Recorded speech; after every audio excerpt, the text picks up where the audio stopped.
got hurt, that wants to be loved, a soul that needs to be nourished, and seeks also warmth and safety, that wants someone who is proud of them, right?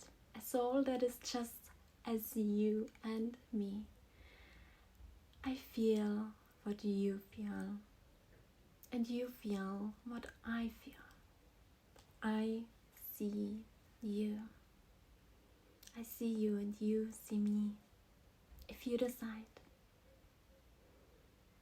So live the change you want to see, and you are the creator. You are. And also remember, the society tries its best to not allow you to be who you really are, to distance, to not see who the other one really is. So we are hiding things, being afraid of other people's perception of you, and in general being scared and driven by fear. They train us to live in fear, the news, the television, the radio, the society, but you know what? In the end, we all come back to see our basic human rights, and one of them is freedom, location freedom and so on. And it also comes back to our basic needs, like a roof over our head, and things that we all crave, that we need, that make us feel loved, seen and safe. And we all need each other. We all. It can be so scary to really also show yourself, and also there's so much power underneath it, and we're afraid about it. But maybe you can try to allow yourself to look behind your own curtains. Try it out. Maybe also to look behind also the curtains from other people.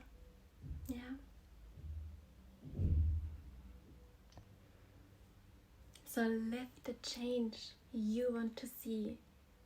You are the creator. You are. And I'm here to remind you and to activate also something in you through my words, through my work. And I want to encourage you to discover healing mirror work today.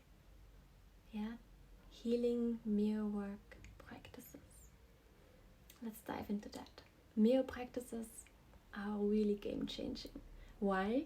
Because the dialogue we have with ourselves lives in our head.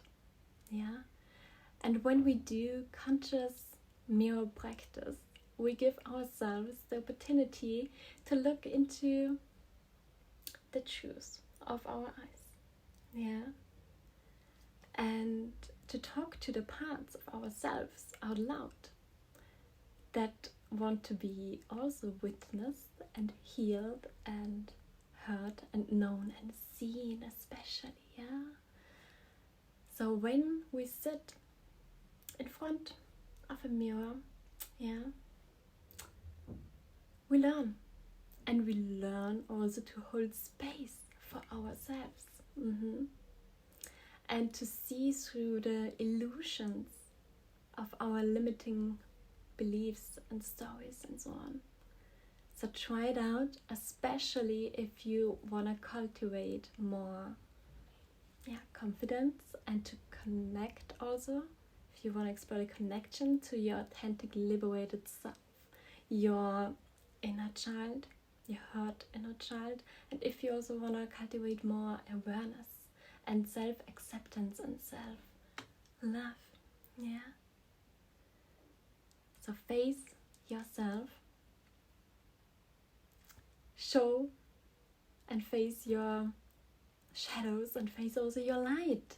And it's a simply eye-gazing mirror practice, what you can do with yourself. So go now and sit in front of a mirror, or stand if you don't have one where you can just comfy sit in front of it, or take a mirror and make eye contact with yourself. without breaking the eye contact. Yeah.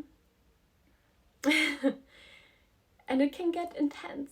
It really can. So many people can't even hold eye contact with others for long because it feels intense for them.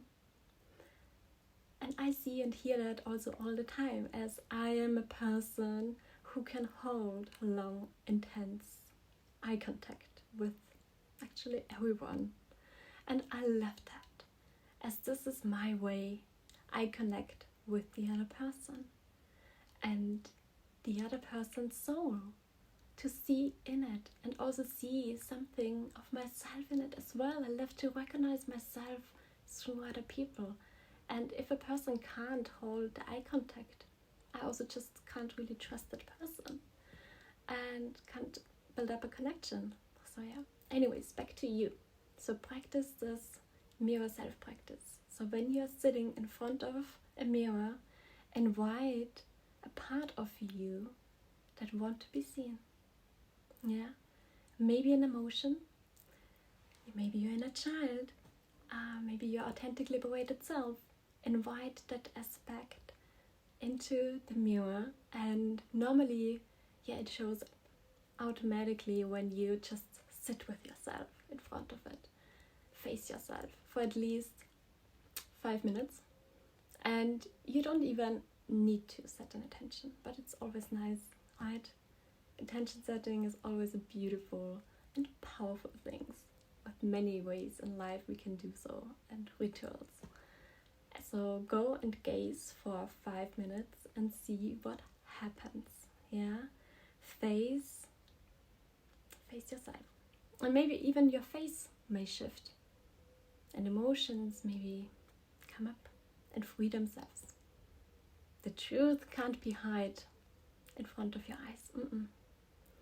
And I'm really looking forward to hear your feedback on this, how you're doing. And yeah, so now I invite you to put your phone away and dive into it right away. Yeah, don't postpone it. Do the work now.